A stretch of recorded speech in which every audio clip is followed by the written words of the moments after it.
सबैजनामा अन्यस्यो अथवा नमस्ते। आज मैले विशेष गरी कोरियन भाषा सिक्न इच्छुक हुनुभएको छ, तर कसरी सिक्ने भन्ने जिज्ञासा लागेको व्यक्तिहरूलाई मैले आज कोरियन ल्याङ्ग्वेजको क्लास स्टार्ट गरिसकेका छु। हजुरहरू जुन पनि ठाउँमा हुनुहुन्छ त्यो ठाउँमा बसेर ल्याङ्ग्वेज पढ्ने सिलसिलामा हुनुहुन्छ भने यो भिडियो अन्तिमसम्म हेर्नुहोला, तपाईको लागि फाइदाजनक छ। ल अब म कोरियन बेसिक क्लास स्टार्ट गर्छु है। ल ठीक छ, अब मैले सिकाउन गइरहेको छु। जस्तै अब यहाँ छ है, अब यसलाई सुरुको लागि के भन्न पर्दो रहेछ त? ग। के भन्ने त हामीले ग है। अनि हाम्रो छ सेकेन्डमा छ है ग भने नि हाम्रो के भन्यो त सेकेन्डको न। के भन्न पर्ने रहेछ त? न। के भन्यो त? ग न। कसरी भन्ने? ग न। त्यस्तै हाम्रो त्यस्तै गरेर थर्डमा छ द। यसलाई के भन्दो रहेछ त? द है, द। कसरी उच्चारण गर्नु त? द भनेपछि अब सुरुबाट दसम्म भन्नु पर्यो। ग न द यसरी चाहिँ प्रयोग गर्ने। अनि हाम्रो यसलाई के भन्दो रहेछ त? टु जस्तो के, जस्तै टु यस्तो हुन्छ, यस्तो नै यस्तो सर्टकट है। हाम्रो यसलाई के भन्दो रहेछ त? र है। यसलाई के भन्यो त? र भनेपछि अब हाम्रो के भयो त? ग न द र। हामीले रसम्म पढिदियो। अनि यसलाई के भन्दो रहेछ त? यसलाई म भनेर भन्छ। के भनेर भन्छ त? म। भनेपछि अब हामीले मसम्म भन्न पर्यो। ग न द र म। कसरी भन्ने त? ग न द र म। अक्षर चिन्दै लेख्योले के गर्ने? के भयो त? ग न द र म। अनि जस्तै ए कस्तो हुन्छ त? ए त यस्तो हुन्छ। भनेपछि यसैले उल्टो बनाइदिनु त के भयो त? ब भयो के, सर्टकट है। उल्टो ब छ भने चाहिँ, जस्तै उल्टो ए छ भने चाहिँ ब भनेर भन्छ है। हामीले सम्झिनका लागि उल्टो ब छ, उल्टो ए बनाइया छ भने चाहिँ हाम्रो के भयो त? ब। कोरियनमा ब भन्ने उच्चारण गर्छ। त्यस्तै गरेर यो के हो त? हाम्रो वाइ हो नि त। अब वाइलाई तलमुखो पारिदिनुस्, के भन्छ त कोरियनमा? स भनेर भन्यो। के भन्यो त? स। ग न द र म ब स है। कसरी भन्ने त? ग न द र म ब स।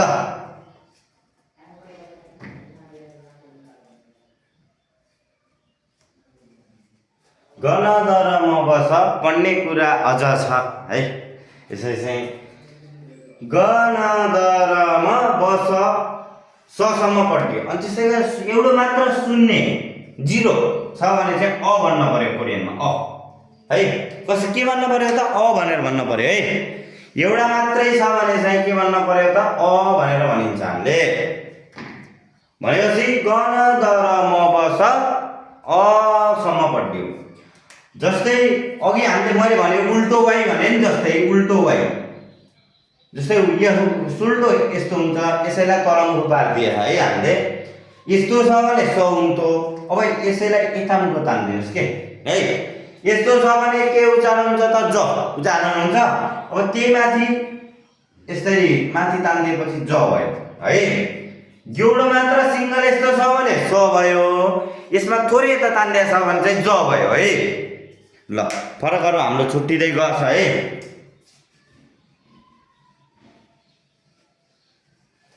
ल सबैजनाले हेर्नु होला। अनि के छ त भन्दा चाहिँ ज, हाम्रो ज नि उच्चारण भइसक्यो। ज अब छको कुरो आयो। छ अब छ लेख्दा है, छमा यस्तो छ। कसरी भयो त यो? मैले यहाँ बुझाउन गइरहेको छु। यस्तो कसरी भयो? यो के हो त? हाम्रो स भनेर पढ्दियो। समा हामीले त्यसरी तान्ने ज बनाउँ है। अब जमा चाहिँ थोरै हामीले केही मिक्स गरिदिएपछि के त? माथिको थोप्लो थोरै लगाइदिनुहोस्। थोरै चिन्ह लगाइदिएपछि त्यो के भयो त? हाम्रो कोरियनमा त्यसलाई उच्चारण के भयो त? छ भनेर भयो के, छ। कसरी? जबाट चाहिँ जमा माथि थोप्लो लगाइदिएपछि के हुँदो रहेछ त? छ। यसको उच्चारण छ भयो। त्यस्तै गरेर अब हामीले फर्स्ट अफ अल यसलाई सम्झिनु पर्यो। यसलाई हामीले के भनेर पढ्दिया थियो त? ग भनेर पढ्दिया थियो। अब यसमा केही थोरै घुमाइदिएपछि हाम्रो ख बनिहाल्छ। भनेपछि यसलाई सम्झेपछि हामीले खलाई सम्झिन सक्यो। कसरी त? यसरी है। अब यो ग भयो, ग मैले यसरी लेखिदिएँ अनि थोरै यहाँ यस्तो के त बिचबाट यस्तै तान्दिनुहोस् के। यो यस्तो हुन्छ भने चाहिँ सिधै ख। सजिलो है, सजिलो तरिका सम्झिनको लागि।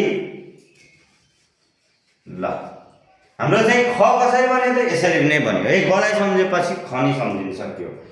अनि थ भन्छ हामीले जस्तै यस्तो छ, यस्तो कसरी भयो त? जस्तै अब यो के हो त तपाईँको? द हो नि त, यो हो द हो हाम्रो। हामीले यसलाई के भनेर पढिदिएको थियो? यहाँ द भनेर पढिदिएको थियो। भनेपछि एमा नि थोरै केही घुमाइदिनु पर्यो। खमा जस्तै गमा हामीले थोरै धर्को तानिदिएर ख बनिएको थियो, एमा नि थोरै बिचबाट तानिदिनुहोस्। यो अर्थ के आउँछ त? थ भन्छ। यसरी सर्टकट फर्म है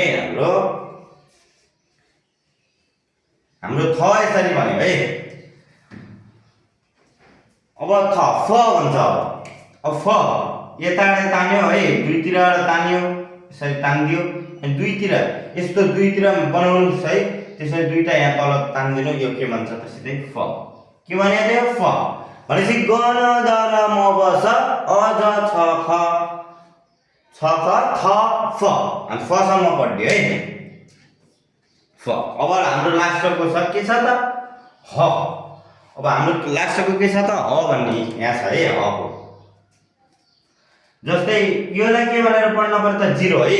जिरोलाई अ भनेर पढिदिएको थियो। भनेपछि एमा केही चिज चाहिँ थोरै मिसाइदिएपछि हाम्रो चाहिँ ह भन्छ। यसमा माथि थोरै चिन्ह लगाइदिनुहोस्। के भन्छ त? यो ह भन्यो है। यसरी ह। के भन्यो त? ह। उच्चारण है। यसलाई के भनेर उच्चारण गर्नु पर्यो? ह भनेर उच्चारण गर्नु पर्यो है।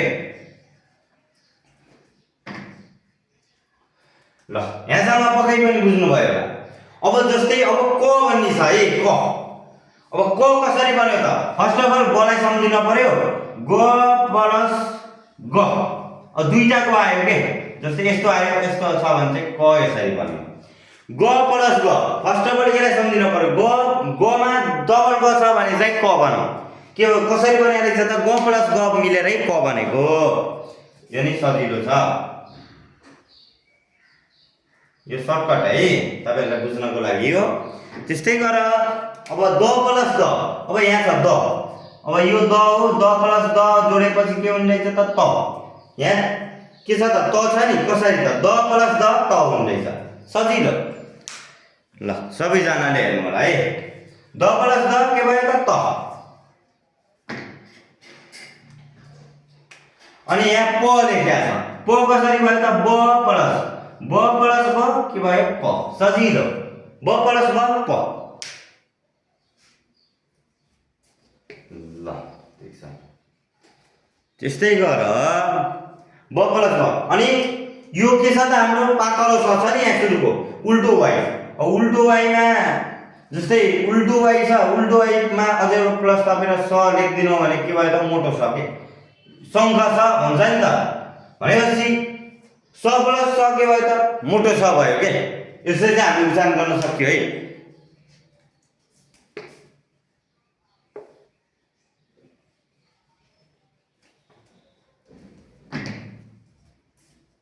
अब यहाँ च लेखेको छ भनेपछि ज प्लस ज के हुने रहेछ त? च। ज प्लस ज च भयो के। यसरी चाहिँ हाम्रो च भयो। जमा तपाईले अझै एउटा ज थप्दिनुहुन्छ भने के हुन्छ त? उच्चारण च हुन्छ है।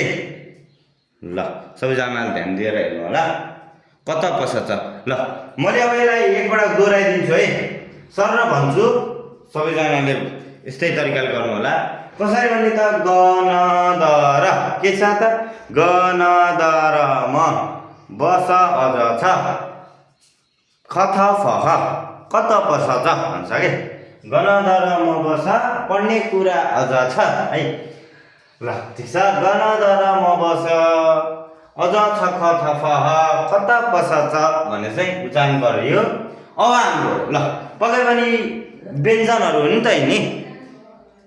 व्यञ्जन हाम्रो यो के हुन्छ? सबै व्यञ्जनहरू हुन्। अब हाम्रो चाहिँ एकल स्वरहरू। अब हामीले चाहिँ एकल स्वरहरूलाई चाहिँ बुझ्छौँ है। जस्तै एउटा यहाँ तानिया छ। कसरी त? यस्तो तानिया छ नि त है। यसमा चाहिँ यस्तो छ भनेपछि यो के भयो त आ भयो के यसलाई के उच्चारण गर्ने त आ भन्ने है ल सबैजनाले यो के भयो त अमा आ थापेपछि के भयो त आ भयो नि त है त्यस्तै गरेर चाहिँ ग छ गमा आ थपेपछि के भन्छ त गा के भन्छ त गा त्यस्तै गरेर यहाँ के छ त या के छ त आ या छ नि त है भनेपछि यसलाई के भन्न पर्दो रहेछ त यसरी दुईटा डबल छ भने चाहिँ यसमा यसको डबल छ भने चाहिँ या भन्न पर्यो अनि यस्तो मात्रै छ भने चाहिँ सिंगल छ भने चाहिँ के भन्ने त अ भन्ने है सिंगल छ भने अ अनि यसैमा यता डबल छ भने चाहिँ के भन्न पर्यो त अब हामीले डबल आ छ भने चाहिँ के भन्न पर्यो यो ल ठीक छ बुझ्नु भयो होला के भयो त आ या अ य इ जस्तै यहाँ मैले उच्चारण गर्दै छु गमा यताबाट पनि बुझ्न सक्नुहुन्छ आ या अ ए इ ओ यो यसलाई के भन्न पर्यो माथि छ भने ओ यो के रहेछ यो के रहेछ उ यो के हो त यु यसलाई अब यसको र यसको है यो र यो सेम हो है अब उ भन्छ है दुईटालाई उ त भनेको छ माथिकोलाई भन्दा उ तलतिरकोलाई भन्दा हल्का स्टाइल के इ यसरी चाहिँ हल्का के स्वरलाई चाहिँ स्टाइल पार्छ कि खिच्छ है त्यस्तो छ यसरी चाहिँ हामीले उच्चारण गरिन्छ है जस्तै अब गमा आमा अब यता गा थप्दैछु गमा आ थपेपछि के भयो त हाम्रो गा के भयो गा अनि या छ नि है हाम्रो यहाँको या यता छ भनेपछि अब गमा या थपेपछि ग्या के भयो त हाम्रो ग्या अनि अ भनेको छ अ कसरी थपेछ गमा थपेपछि ग के भयो त ग यसरी उच्चारण गर्ने है त्यसै गरेर यो के छ त हाम्रो यो कसरी योमा अब गमा यो थपेपछि ग के भयो ग अनि यो के हो त एउटा मात्रै धनको तान्दिया छ नि यो के हो त इ के रहेछ इ अनि यो के हो त माथि मुखो छ ग अनि त्यसै गरेर गमा ओ थपेपछि गो के रहेछ त गो